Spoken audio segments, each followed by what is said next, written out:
This is a very simple message or simple thought, but one of the foundations of the Christian faith is love and or care for neighbor, a care for the other.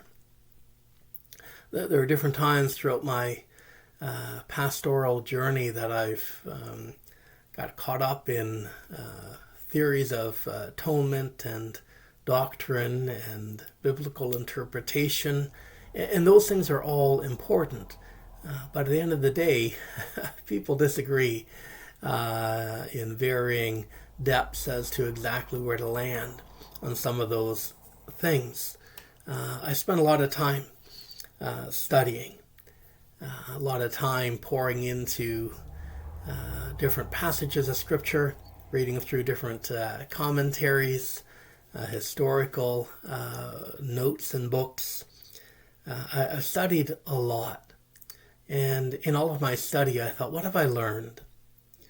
I've been pastoring almost 30 years, and so along with my professional studies, almost 10 years in the universities, obtaining degrees in sociology, counseling, theology, spirituality, and leadership.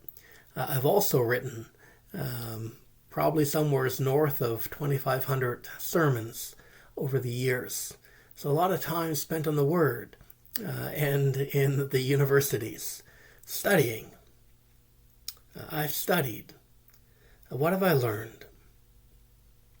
I think one of the great biblical reminders comes in 1 Corinthians 13, which will be a passage that you know.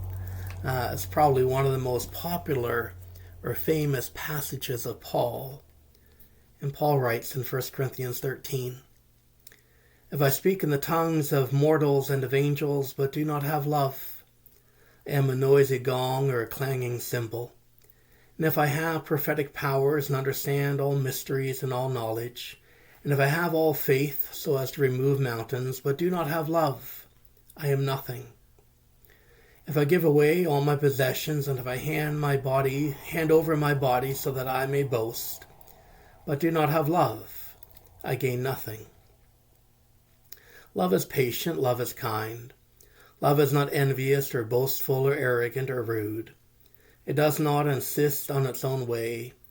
It is not irritable or resentful. It does not rejoice in wrongdoing, but rejoices in the truth. It bears all things, believes all things, hopes all things, endures all things. Love never ends. But as for prophecies, they will come to an end. As for tongues, they will cease. As for knowledge, it will come to an end. For we know only in part, and we prophesy only in part. But when the complete comes, the partial will come to an end. When I was a child, I spoke like a child, I thought like a child, I reasoned like a child. When I became an adult, I put an end to childish ways. For now we see in a mirror dimly, but then we will see face to face. Now I know only in part. Then I will know fully, even as I have been fully known. And now faith, hope, and love abide, these three. The greatest of these is love." I've heard the saying, does not matter, or people do not care how much you know until they know how much you care. It does not matter how much we know, how much we think we've got figured out. Sometimes it might not even matter if we've gotten everything right.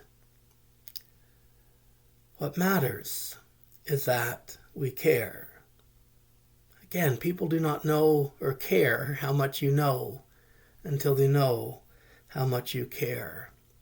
There's a fascinating insight into David's life in Psalm 142, verse 4, where David wrote, "I looked on my right hand and beheld, but there was no man that would know me." Another way to translate that is no man acquainted with me. Refuge failed. No man cared for my soul. It's a powerful statement. There is no one who has gotten to know me. No one who has asked about the depths of my life. No one who has become acquainted with my being. No one cares for my soul. Soul caring is such an important, and I would argue biblical, principle. Sometimes we get caught up with the art of soul winning, and we forget soul caring. In order to win, we need to care. Soul caring is perhaps even more important.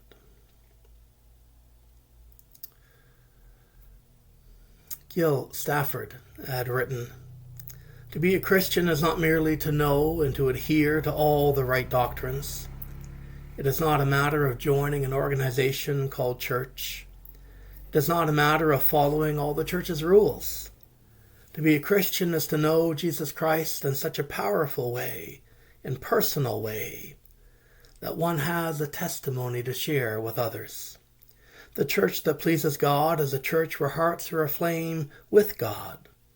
It is a church made up of people who know God not only with their minds, but also with their hearts." I think a church that has this context will do a lot of caring. And out of that space of caring, we'll see a lot of lives changed. We'll win. 1 John 4:8, another very familiar statement from John's epistle. 1 John 4:8. "The one who does not love has not become acquainted with God, for God is love." David had mourned that no one had become acquainted with him. No one knew his soul. No one cared for him. In 1 John, the writer articulates the importance of knowing God, becoming acquainted with the character and the person of God, who is love. Brennan Manning shares a story of two friends who are sitting and having a time of social fellowship together, and they're well into the evening, and confessing to one another how good friends they are, how much they care for one another, how much they love one another. And then one of the friends asks the other, "Tell me what hurts me." To which the first friend says, "I'm not sure what hurts you." To which the other replies, "How can you say you care about me, or how can you say you love me, if you don't know what hurts me?" To become acquainted with another's soul is to love them. And to love someone well indicates that we've also become acquainted with the person of God, who is love. Proverbs 29:18, a verse often taken out of context, which I'll pull out of context here as well.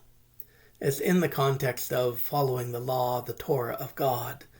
But Proverbs 29:18 says this, "Where there is no vision, the people perish." And I've been thinking, as I've been reflecting on being acquainted with God and acquainted with others, what a vision this would be. To become so acquainted with God, to know God's heart, and so acquainted with our neighbor, to know theirs, and in both cases, so to love. Nightbird wrote this, "We don't get to choose in this life whether or not we suffer, but we do get to choose what we are willing to suffer for. We can suffer the darkness of a closed heart, or we can suffer from the wounds welcomed with an open heart, the wounds of one that risks the pain that comes with love.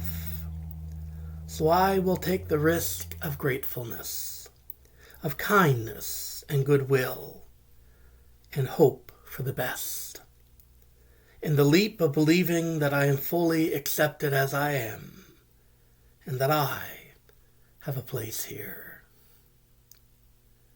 I believe this is the invitation of God, to become acquainted with his heart, to know that we have a place because of his love in his presence, and then to live that out in the communities in which we find ourselves. I hear the invitation of Jesus. Come on to me, all you who are weary and heavy laden, and I will give you rest.